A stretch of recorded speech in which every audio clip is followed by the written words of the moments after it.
Fala rapaziada, estamos de volta aqui no canal do Rockston, 30ª rodada da Série A do Campeonato Brasileiro para Ceará e Goiás. O jogo que aconteceu no Castelão, em Fortaleza, né, e deu empate, né? O Vozão deixou escapar ali por entre os dedos, né? Uma vitória que seria importante para o time se afastar ali da zona de rebaixamento. Né? Empatou, completa aí 4 jogos sem vencer, situação do Lúcio Gonzalez, né? O treinador, né? Complicada. O time não consegue vencer com ele, até mostrou mais organização, mas mostrou também falta de controle emocional em momentos decisivos do jogo. Quando ganhava de 1-0, teve o seu principal jogador, o Vina, expulso de campo, eu diria irresponsavelmente, por conta de reclamação da arbitragem. E a gente analisou ali as imagens, né, várias vezes, do Mendonça, né, que ficou no chão, que poderia ter sido agredido pelo jogador do Goiás, no caso o Maguinho, lateral direito, e não vimos nada. Né? E o Vinha, há muitos jogos que parece que está com a cabeça assim, descontrolada e prejudica o time. Né? O time precisa de muita tranquilidade nesse momento para sair dessa situação complicadíssima que acabou se metendo aí nas últimas rodadas ali, flertando com a zona de rebaixamento perigosamente, né? E, como eu disse, né, o time foi até mais organizado. O Lúcio, o treinador, resolveu colocar 3 zagueiros, uma formação de 3 zagueiros, o que acredito que o time do Goiás não esperava essa formação alvinegra aí, com 3 zagueiros, né? E acabou funcionando bem, né? O time do Goiás teve poucas oportunidades no primeiro tempo. O Ceará teve uma transição melhorada, porque o adversário se deixou marcar pelo time do Ceará. Né? O Lucas Ribeiro entrou no time ali ao lado do Luiz Otávio e do Gabriel Lacerda, formando ali 3 zagueiros, liberando o Nino Paraíba pela direita e a passagem do Vitor Luiz, que é o seu forte também o apoio. Participaram muito do jogo no primeiro tempo.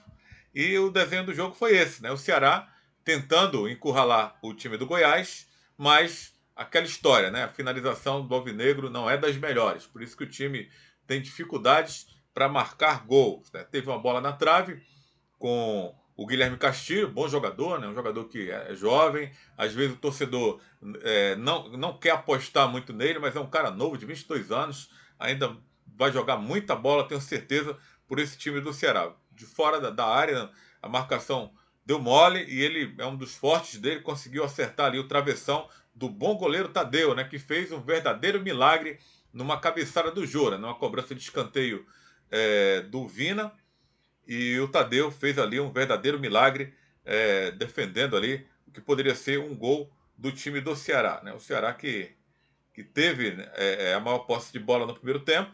O Vitor Luiz também arriscou ali, o goleiro também trabalhou, o Tadeu, né, foi o nome do primeiro tempo do jogo, na minha opinião. E o Goiás apenas ameaçou com o Auremir, um chute de fora da área, não teve assim chances. O próprio Pedro Raul, que vinha, né, numa fase muito boa, fazendo muitos gols, também teve uma atuação muito discreta, né, com a defesa do Ceará sempre atenta ali e marcando, não dando espaço para o jovem atacante do time esmeraldino lá do Centro-Oeste. Veio o segundo tempo, o Ceará conseguiu fazer o seu gol, né, por intermédio do Mendonça, né, num bate-rebate na área ali do time goiano. A bola acabou sobrando ali para o Mendonça. O Tadeu saiu para tentar interceptar ali uma bola e acabou sobrando ali nos primeiros minutos do segundo tempo para o Mendonça sem goleiro, né? O goleiro estava fora da trave, mas assim, no ângulo assim mais ou menos distante, conseguiu acertar o gol, né? O Mendonça que não marcava há muito tempo, né? Eu espero que ele volte a marcar mais vezes agora, que o Ceará precisa dos gols do Mendonça. Na primeira fase, né, da temporada, marcou muitos gols com a camisa alvinegra e de repente sumiram os gols do Mendonça. Mas hoje o atacante alvinegro foi feliz nessa finalização e fez 1-0. Depois daí, aos 13 minutos, né, o próprio Mendonça, né, protagonizou uma jogada polêmica, né, que ficou no chão se contorcendo em dores, dando a entender de que o lateral direito do Goiás, o Maguinho, havia pisado nele, né, havia agredido, havia pisado nele no chão. E o Vina foi lá, começou a discutir com os jogadores do Goiás, aquele empurra-empurra. Né? O Vina no primeiro tempo também já tinha feito isso em um outro momento, né? Tentando se estranhar com o jogador do Goiás. Né? O Vina realmente precisa trabalhar ali a cabeça dele. Né? Parece que não está muito boa, não. nos jogos. A gente compreende que a pressão é grande, mas ele, como referência técnica do time, como principal jogador, a torcida espera muito mais dele, menos isso, descontrole emocional. E no segundo tempo foi reclamando da arbitragem, junto com empurra com os jogadores, acabou tomando cartão amarelo. E depois o Mendonça fora de campo, o Ceará ficou com 10 no momento, o Vina continuou reclamando rispidamente da arbitragem.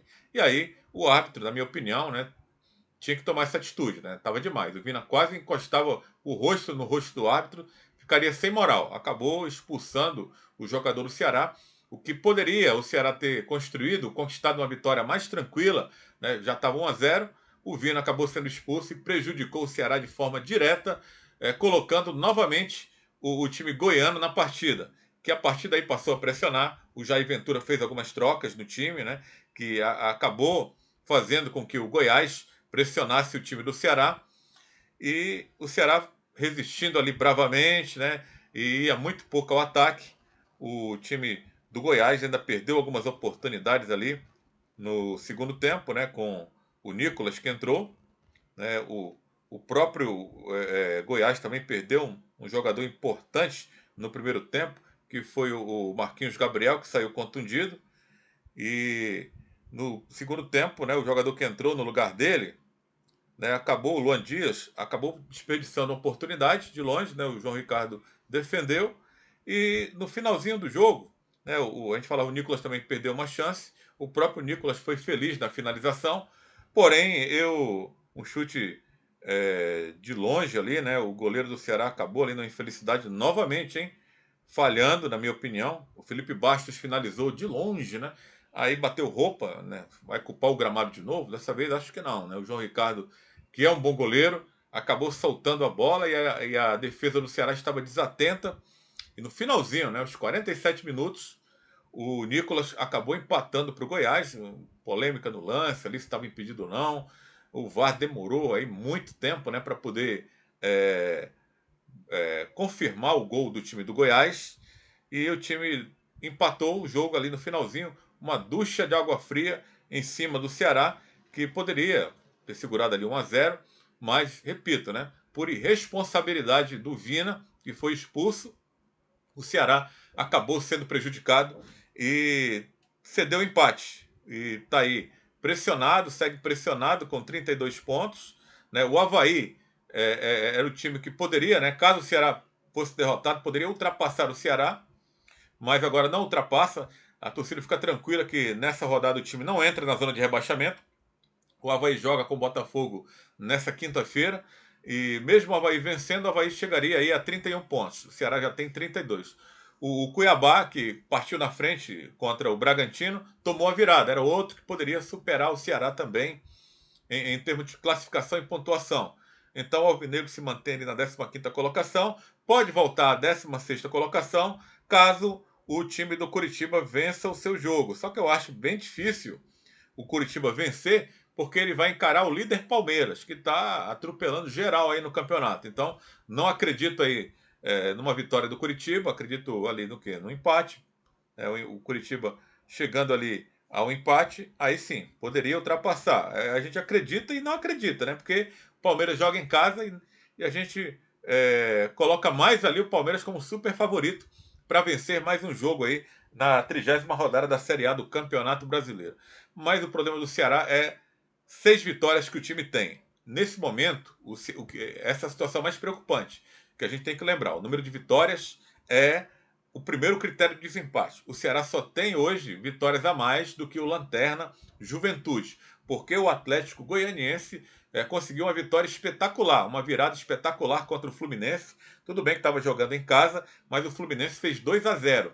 E o Atlético Goianiense foi buscar ali a virada 3-2 e atingiu ali um patamar de 7 vitórias no Campeonato Brasileiro, né? Chegando ali a 28 pontos, está a 4 pontos do Ceará, né? Não está tão distante do Ceará e tem uma vitória a mais que o Alvinegro. Né? Repito, o Alvinegro só tem ali, tem 6 vitórias, o Juventude tem 3 e é o time que tem menos vitória que o Ceará. Muito pouco, hein, Ceará? Venceu muito pouco no campeonato, faltam 8 jogos, a pressão vai aumentando. O cenário é complicado porque o próximo adversário é o Atlético Mineiro. Vai jogar lá nas Alterosas, em Minas Gerais, do Mineirão. no domingo à noite, né, às 6 horas da noite, precisando desesperadamente reconquistar o caminho das vitórias. E não vai ter o seu principal jogador, o Vina, que foi expulso, né? A gente fica aí na torcida, né, para que o Lúcio, será que vai seguir no comando técnico? Eu não acredito que o presidente vá mudar, aí vai trocar o comando técnico nesse momento. Se tivesse sido derrotado, a gente poderia até pensar. Foi empate, o Lúcio deve seguir no cargo. É muito arriscada, né, o que o Ceará fez, contratar aí um treinador que nunca foi treinador no momento mais decisivo do campeonato, o time precisando de vitórias, né? Houve uma certa evolução nesse jogo, né? Vamos ver o próximo, né? A gente fala em evolução em termos defensivos, onde o time não sofreu muito no primeiro tempo, sofreu mais no segundo por conta justamente da expulsão do Vina, que fez com que o Ceará tentasse se redobrar em campo, se defendesse, tentando manter ali a vitória a todo custo, o placar, e chamou o Goiás para o seu campo, tomando gol de empate no final. Valeu, galera. Se inscreve no canal, deixa o seu comentário, a sua curtida, que é bem importante para o nosso trabalho ir fluindo aqui no YouTube. A gente lembra que quando você deixa a curtida, o algoritmo do YouTube faz com que o nosso trabalho chegue a mais pessoas no YouTube, né? E se inscreve no canal, é de graça, você não paga absolutamente nada. Falarei mais sobre esse jogo amanhã, a partir de 11 horas da manhã, no programa Futebol Alegria, que vai ao ar de segunda a sexta-feira, a partir de 11 horas da manhã, na TV Metrópole, canal 16.1, e também aqui no YouTube, via o canal Futebol Alegria Oficial. Valeu demais, galera. Tamo junto.